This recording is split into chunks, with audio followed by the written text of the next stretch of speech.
Hi, I'm your host, Rick Sessinghaus, and excited to launch Flow Golf Podcast. Each episode, we will share stories, interview experts, and share cutting-edge strategies for peak performance. Here's my co-host, Hallam Morgan, to explain more about FlowCode Golf. Thanks, Rick. FlowCode Golf is a framework of strategies, principles, and techniques that take us from fear to the state of flow, the state of optimal performance, and the zone where we play our best golf. You can find out more about FlowCode Golf at www.flowcode.golf. And I just want to finish up by saying this podcast is as much your podcast as it is ours. So please ask questions, provide feedback, and get engaged. I hope you enjoyed today's episode.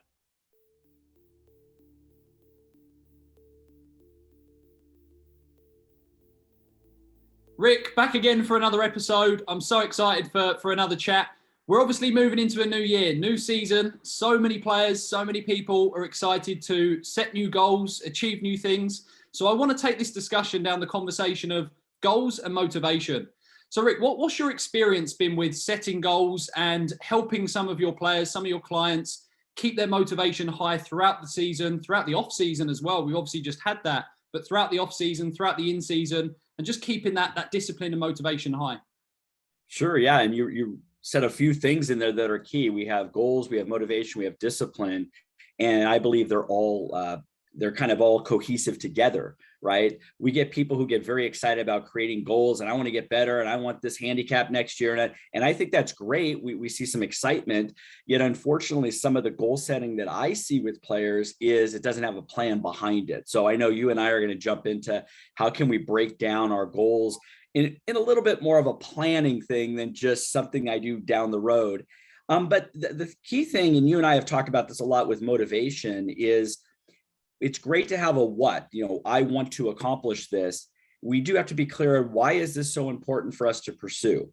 And basic motivation is, what is your motive to take action? And what is going to get you up to be disciplined day in and day out or week in and week out to go towards those goals? And so motivation is something that I believe is at the core of achievement, is that sometimes we wake up in the morning, we're not going to want to go to the gym and work on speed training. We're not going to want to go putt for 30 minutes or whatever it may be, but that motivation should come from some different areas. And so I remember this was several years ago, I was working with an elite college player who had been elite since he's been like 9-10 years old. So he was used to the pressures that go with performance. And we were having a discussion, and he was talking about he's lost his love for the game. And he was only 20 years old. So now you're like, wait a second, he's 20, he's lost his love for the game. It's like, holy smokes. So when we got into it, we started talking about motivation. His reasons to play golf, his reasons to take action had changed throughout the years. When he was 10, 11, 12, 13, he truly played it for the love of the game. He loved being out with his friends. He liked pushing himself, being creative, trying different shots. And back then he said it was being very childlike, which you and I know is a great flow trigger to be able to be in that mindset of just experimenting and playing, right? Playing golf is what it is.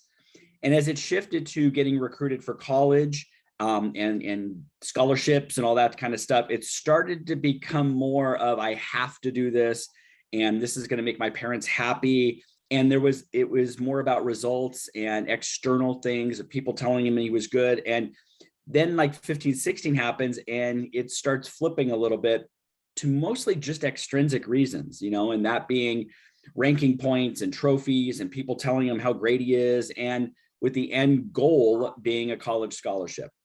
And so unfortunately that kept going. And yes, he played at a great college and he had a great career, but I was hired kind of the midway through his college career, and he was burned out. The reasons he was playing were not for him anymore. They were for other people.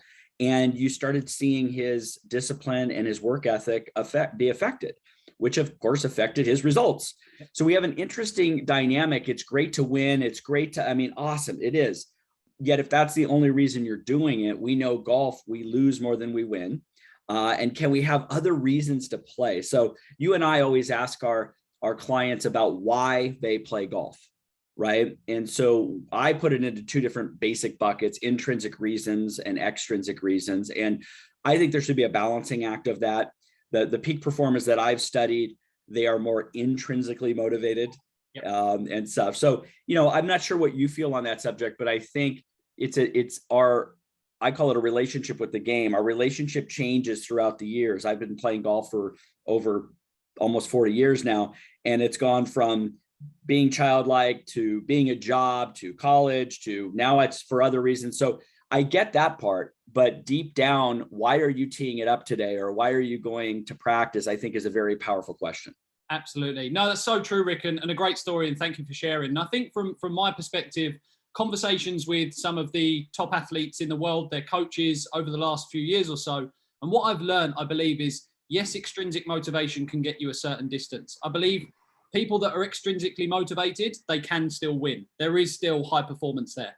But my belief is that for sustained high performance, those that continue to win time after time after time, they're more likely to be intrinsically motivated, in my opinion. And that's what I've seen from the interviews, the conversations I've had with the elite performers, is exactly that. So intrinsic motivation, especially in the world of golf. Golf is a wonderful long career if you can allow it to be. It's one of the sports where ultimately you could be in the game of golf at the highest level for 40 plus years. There's not many sports in the world that do that. So I believe it becomes even more important from a golf standpoint to be intrinsically rather than extrinsically motivated, because it's more sustainable. So it's completely true. I totally agree. Definitely. So, you and I are going to ask these golfers why they play golf. And some people have never asked themselves that, or if they, maybe when they first started, it was, a fun sport. It was something to do networking with business, or maybe they wanted to compete. And yet, as you keep playing, sometimes you forget it. And sometimes you forget about the kind of the pure reason, right? So I don't play as much as I used to, but I really enjoy going out there and being connected to my playing partners and playing beautiful golf courses, being outside, recreation. But I still like challenging myself. I still love hitting great golf shots. And that brings a passion to the game. And to me, passion, and you and I are very much aligned that this passion becomes an intrinsic motivator, and passion can help us focus. Passion can get that energy that we need to play great golf. And that comes from usually intrinsic. Yes, we get excited about extrinsic reasons and people telling us how great we are, and trophies and in social media. Oh, my swing looks beautiful and all that stuff. That's fine, but it doesn't always last. And sometimes we need to tap into some other reserves when things are not going so well. So I think that's a good segue as we talk about goals is, we have people write out goals for few reasons. I do it to help people focus. Focus is a key part of flow. And if people are very clear on what they want, and this is the same thing with a golf shot, right? I'm clear on, I want this shot to happen. I want to achieve this in my next golf season. I want to achieve this in my next practice session. When we have these clear goals, it helps move performance forward. Yet when you're not quite sure why are these goals important to you, I think there's a disconnect. And I think we see this certainly with New Year's resolutions, is it sounds good on paper. And then actually when you have to now go have the behavior of the action that's going to be necessary, we see a disconnect. And that's why you and I talk about motivation first, I think, is let's get clear on why you're doing it, why it's important to you. Then, let's get clear on the what, So when we look at goal setting, I do chunk it down into some different areas. I certainly want people to push themselves. I want people to look at long-term and what do they want to accomplish. Some of the research I've seen is, we certainly want to push somebody outside of their comfort zone, outside of their current skills, right? Or it shouldn't even be a goal, but we have to be careful of how big do we make it. And so I do chunk with time and also with challenge. So if it's something of a college golfer or an elite golfer who wants to turn pro eventually, that might be 3, 4, 5, 6 years down the road. And there might be an ultimate goal even beyond that. I think that's a great way to kind of see where you're going. Set the marker. Yet some people I think get lost in just that dream, and then they don't ever chunk it down and bring it back to it. So I'd like to spend, our time here talking more about maybe the shorter term ideas with that is, we go from some outcome goals, which I'm very much into outcome goals. Some people say it's not about the outcome. It's like, well, it is about the outcome. Yeah, Let's create. Yeah, the outcome determines the process, doesn't it? If you want to finish top 10, it looks very different potentially to winning the tournament. That then will determine, it's maybe not to focus on that outcome too much, but it's about it's using that outcome to determine what your process will look like. So completely agree there, Rick.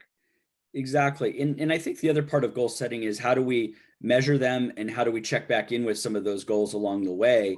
And so I do talk a lot about performance goals. So let's just hypothetically say we're in a new season here and we have some of these golfers who really want to get 3 shots better on their index this year, which is a great goal. But after that, they don't really ask the follow-up questions, which I know you and I do. It's like, okay, in order to improve 3 shots per round, where are we going to get it from?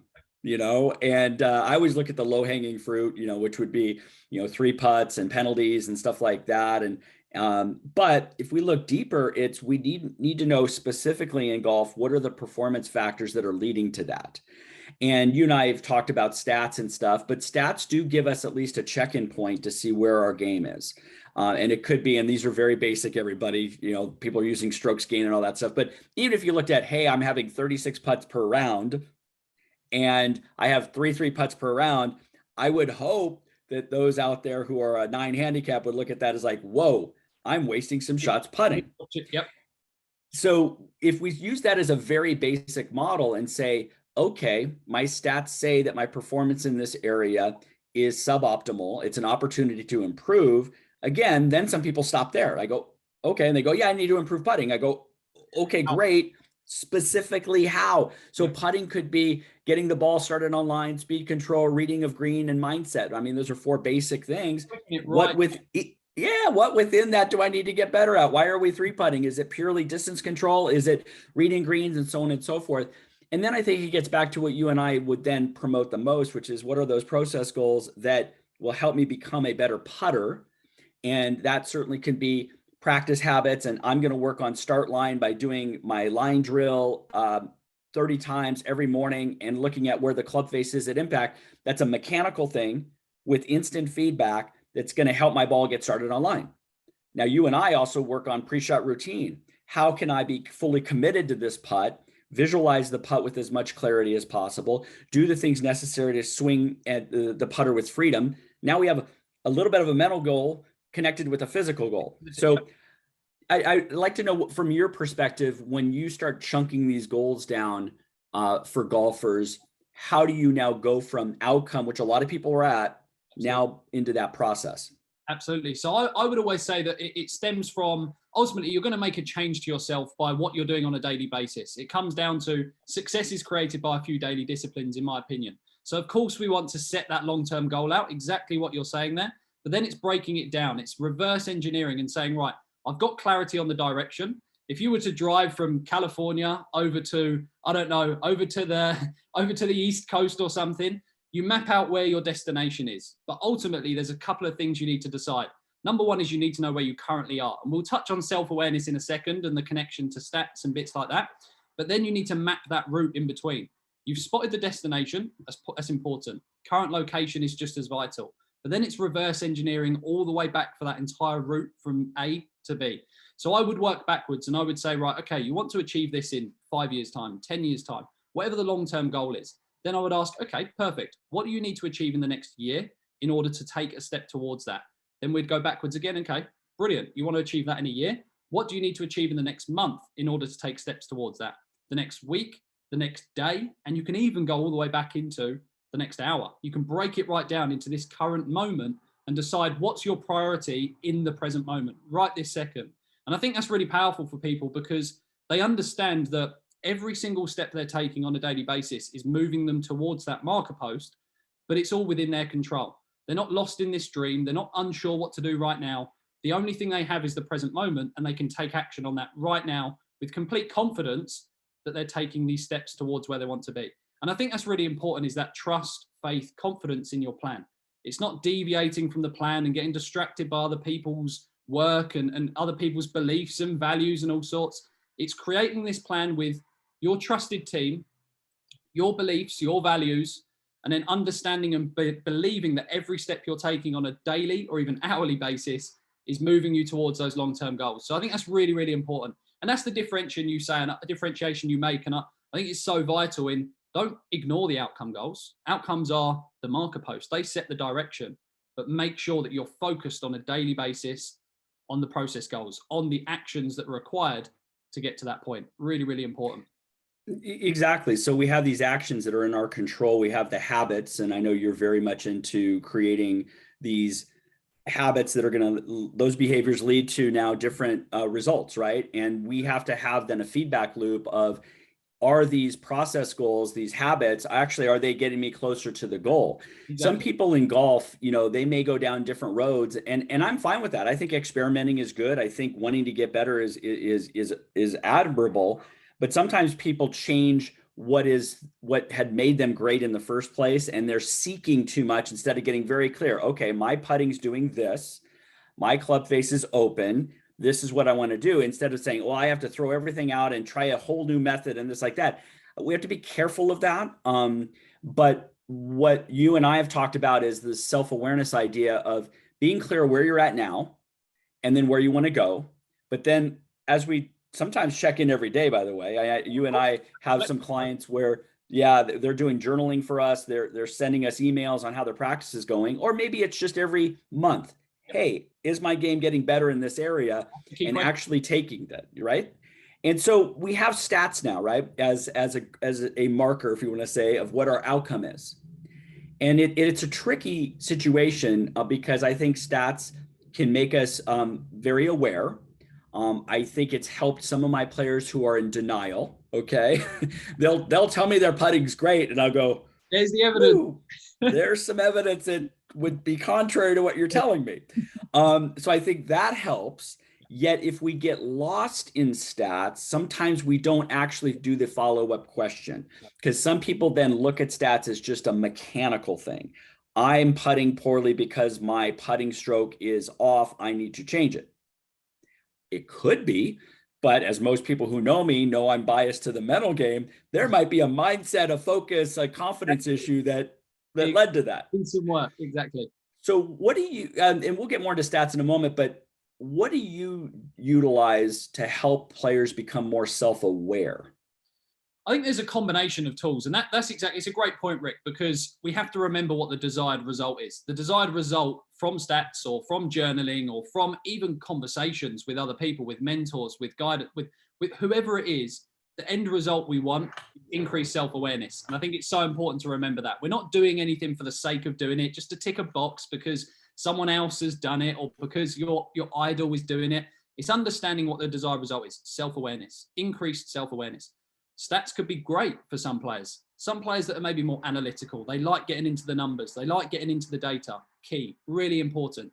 Bryson DeChambeau, for example, he's a perfect person that wants to dive into the numbers. Other people, they may be a little bit more reflective in themselves. They prefer just getting a piece of paper, getting a pen and journaling, maybe guided by some specific questions that are relevant to the level of self-awareness or the area they want to learn more about themselves.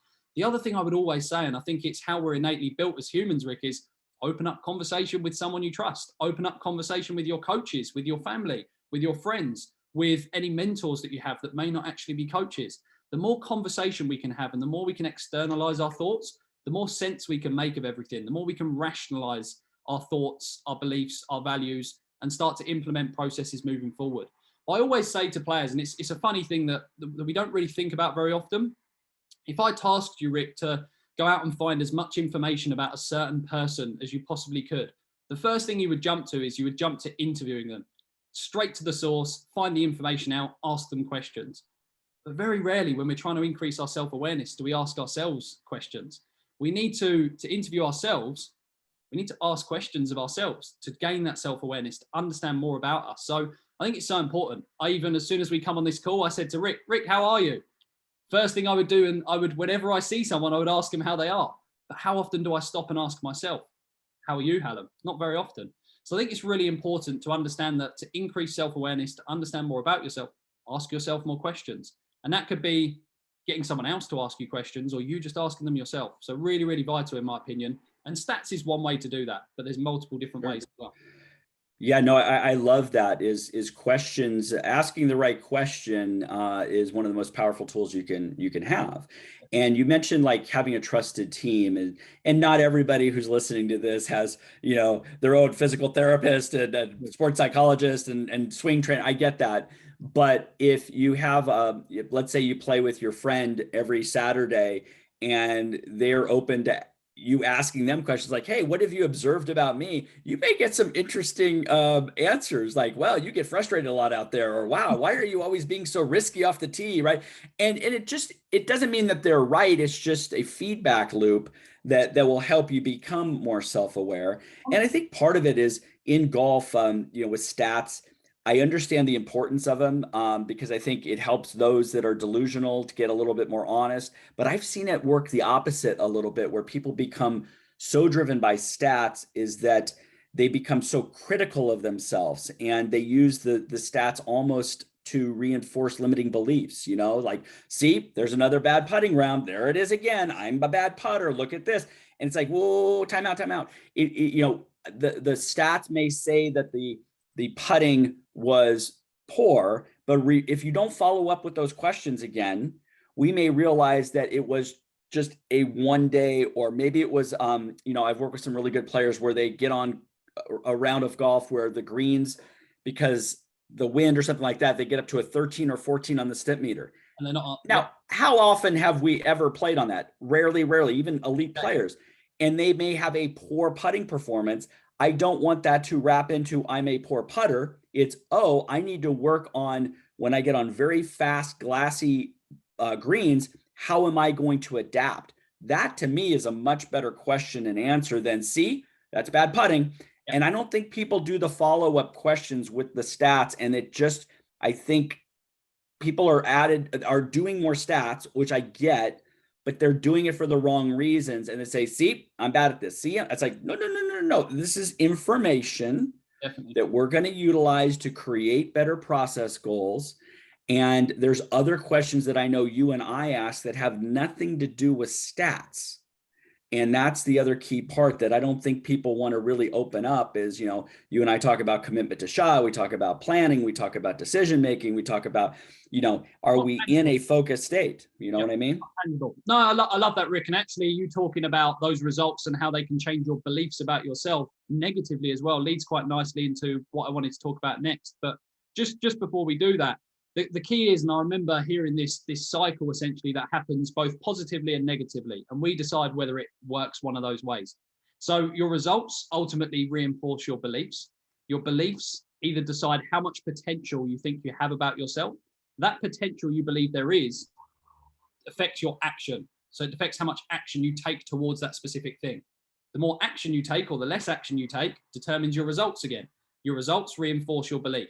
So it's so important at this point, the place to start is in your belief. If you genuinely believe you have the capability, you're going to believe there's more potential. If you believe there's more potential, you'll take massive action. If you take massive action, you'll get huge results. Huge results reinforce huge belief.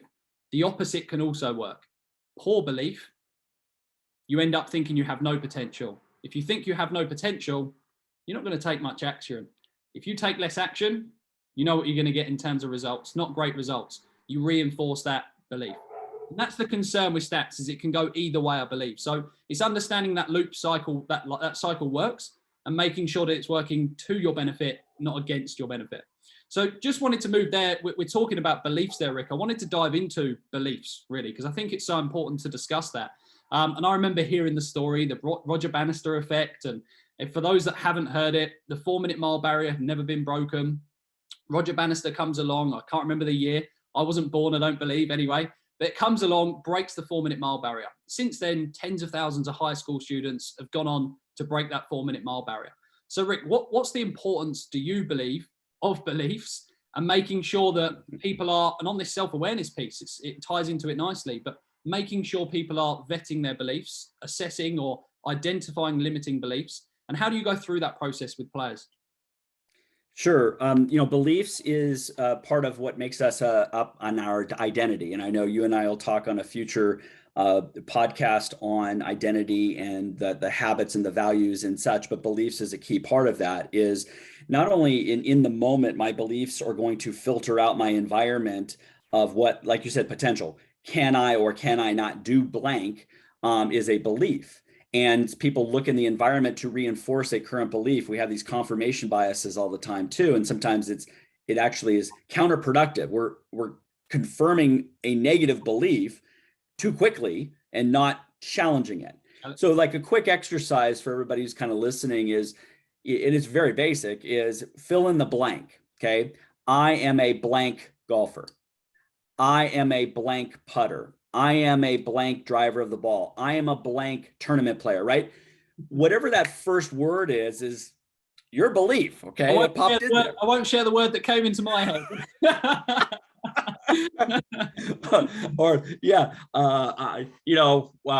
and that belief is interesting, is that if you gave people the time to consciously think of a belief, yeah, they're going to kind of make something up. But if we do it really quickly and like, what's that first thing? When I played college and competitive golf, I believed I was a great ball striker, but a poor putter. So there's a disconnect. Now, golf requires all these different skills. And so we're looking at beliefs within each one of the skills. Yeah. And so it's one thing for me to say I'm a good golfer. Okay, that's fine. That seems like I have a good belief system. But if I believe I'm a poor putter and I have a 6-footer downhill left to right, which used to be, here's the key word, used to be a putt I did not like. Okay. Good luck now with the performance. There we go. Right. So true. But now I can look at that and say, hey, there's been times that my putting performance hasn't been what I wanted. That's a shift in a belief.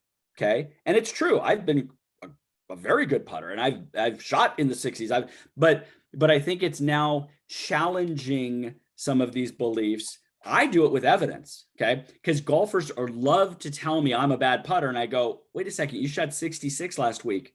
You can't be a bad. Well, Rick, yeah, I go, no. Don't give me the story behind it. You were a great putter that day. We want to do that more often, right? We have interference over here. And I just want them to be fair with their feedback instead of just feeding that limiting belief so easily. So I look at it, that basic thing first, and then I challenge them on some of those beliefs. I love that. And actually, as you were speaking there, Rick, it popped into my head about Carol Dweck's famous word, yet, the growth mindset, and adding the word yet to the end. So I guess that's something that people can look to do as well. When they say to themselves, I'm not a great putter, add the word yet at the end. 3 letters that are some of the most powerful letters in the English dictionary is to add that word to the end, because it opens up the possibility that you may not be where you want to be right now with your putting, with your long game, with your short game. But it opens up the reality that you can improve. It can get better. You may not be there right now, but ultimately, if you implement, as we go back to, if you decide the right goal, if you reverse engineer and you implement the right actions and you break it right down into what components need to be improved, you can get better. You can train absolutely everything. And growth mindset's a key fundamental part of FlowCode and everything that we teach, isn't it, Rick? Yes. Yeah. And kind of the last thing to kind of wrap this up is that we have goals that become very tangible, and yet can we make our mental, emotional mindset goals also be tangible? And we're talking about belief here, and you and I are encouraging our clients to, have mindset be an actual goal. Definitely. Right. And maybe it's, hey, Rick, hey, Hallam, I am going to improve my belief system about my putting. Yep. I'm going to believe I can make this putt. How I'm going to do it is this, and this. Yep. Okay. And so when we look at that, I think having those mindset goals is a key part of it, that some people will go, well, it's a little not as tangible. I said, it is if you start being self-aware. There we go. And if we can go and say, hey, I'm going to be the type of person today that believes I can make this putt. I'm going to see the ball going in the hole. I'm going to remember great golf shots that I've hit like this. We're now starting to change those beliefs, which now becomes a goal within itself. Absolutely. Couldn't agree more, Rick. What a conversation, and hopefully a lot of clarity for everyone listening heading into the new year to set those new goals. Determine before we set goals, determine why we're doing those things. Why do we want to achieve those goals? Then move into the what, define what it is, and then reverse engineer. But hopefully a powerful conversation for everyone who's looking to have a fantastic 2022, fantastic season on the golf course. And Rick, as always, absolute pleasure. And I can't wait for the next conversation, the next episode. That's right. Let's achieve those goals. Perfect.